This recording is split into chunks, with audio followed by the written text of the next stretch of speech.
All right, so the major way that we're going to get around having to use that nasty integral to figure out what the electric field is at some point P is using Gauss's law. And to set up Gauss's law, we need to start by talking about the electric flux. So before we worry about electric flux, let's talk about something that probably has a little more, we have a little bit more feel for on just a day-to-day basis. So let's define the air flux to be a measure of how much air flows through a window. So basically the idea is simple. You open up a window, you stand there in front of the window, you feel some amount of air flowing through the window. So that air flux is going to depend on three things. First thing is how windy it is. So if there's, so the arrows here are representing the flow of air, and so this is going to be a particularly windy, right, I've got a lot of arrows, they're all very long. Less windy would mean, well, I got fewer arrows coming through, right? So how much, in some sense, how much air comes through my window, that's going to tell me about how windy it is. Second thing is the size of the window. Obviously, I'll get a very different value for the air flux if I use a large window than if I use a smaller one, right? So there's clearly plenty of the air that before was able to get through the window that can't now because I'm simply using a smaller window. And then the third thing it depends on is direction that the wind is blowing. So you'll notice here that the wind is basically blowing perpendicular to the surface of the window. I could imagine a situation in which basically the wind was blowing straight up the wall, and then I would get very little air coming through rather than a lot of air coming through. So these are the three things that air flux depends on, and what we'll see is electric flux is pretty much going to work exactly the same way. So electric flux is a measure of how much an electric field flows through a particular surface. So another way that we'll talk about this is how much do your electric field lines pierce your surface. That's what the electric flux is trying to tell you. And again, it depends on three things. So you'll notice here's some simple area here. I've got an electric field in orange. And so there's three things that the electric flux is going to depend on. One's the strength of the electric field. I know that the strength of the electric field basically tells me how clumped together these arrows are. If I have a very weak electric field, I don't have very many arrows. If I have a very strong electric field, I've got a lot of arrows drawn.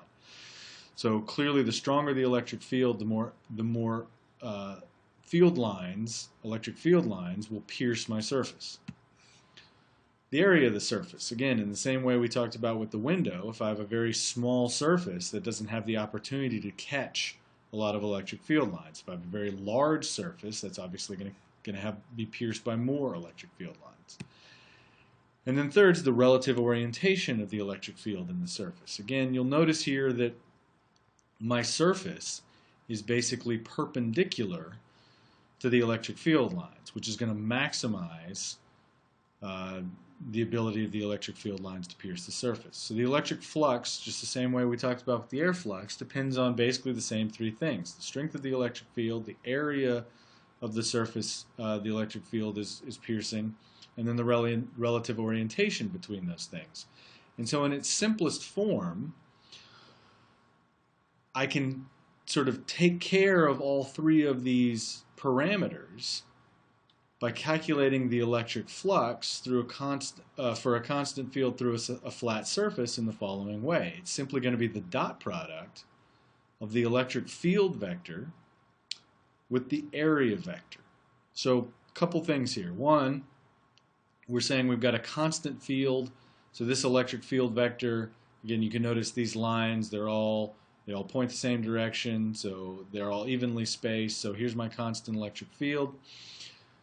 And then what's the area vector? Well, basically the area vector, it has a magnitude that's equal to the area of your surface. So again, the larger you make this surface, the longer you're going to make the magnitude of your area vector.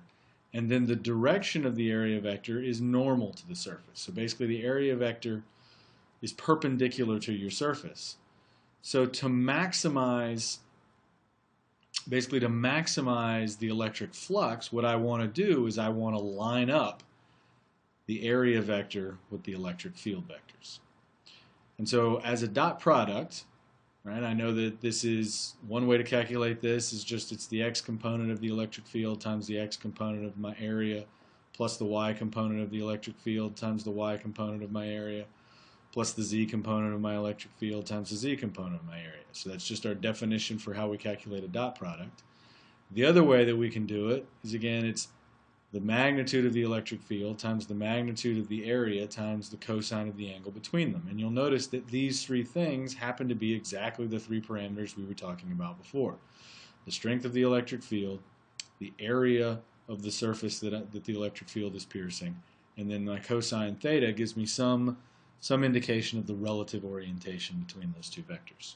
All right, so theta here is very clearly defined to be the relative angle between the area vector and the electric field vector. All right, so a few more things to think about with electric flux. So again, let's come back to sort of our easiest equation to interpret. We got EA cosine theta is going to give me the magnitude of the electric flux. And so a couple things. One is, what's the unit? Well, obviously this has to have units of the electric field times units of area times units of cosine theta. Well, cosine theta is just a number, so that's unitless. Units of electric field are newtons per coulomb. That's one unit I have. Units of area are meters squared in SI. And so the electric flux units have got to be Newton meters squared per coulomb. And then this equation is really sort of highlighting that there are three ways that I can change the electric flux through a surface. So first, change the strength of the electric field. Basically, change this component. Second, change the area of my surface. Change this component. And then the third one is I can change the relative orientation of the electric field in the surface. So you'll notice that if I want to maximize the electric flux, then that means I want to make cosine be as large as it can be. Cosine, the largest value cosine can take is 1. That happens when theta is 0. And theta being 0 means that my electric field vector and my area vector point in the same direction. So I maximize the flux. The maximum flux occurs when the surface is perpendicular to the direction of the electric field, so that the normal to the surface, which is the direction the area vector points, is parallel to the electric field. So that's how I get the maximum flux. The minimum flux I can get is 0, and that happens when the electric field is perpendicular to the area vector. So that's a situation where the electric field and the surface are basically running parallel to each other. So we just got to keep in mind what it is that we actually care, what it is that this cosine theta cares about, and it cares about the angle between the electric field vector and the area vector, and that area vector again is perpendicular to the area, to our surface.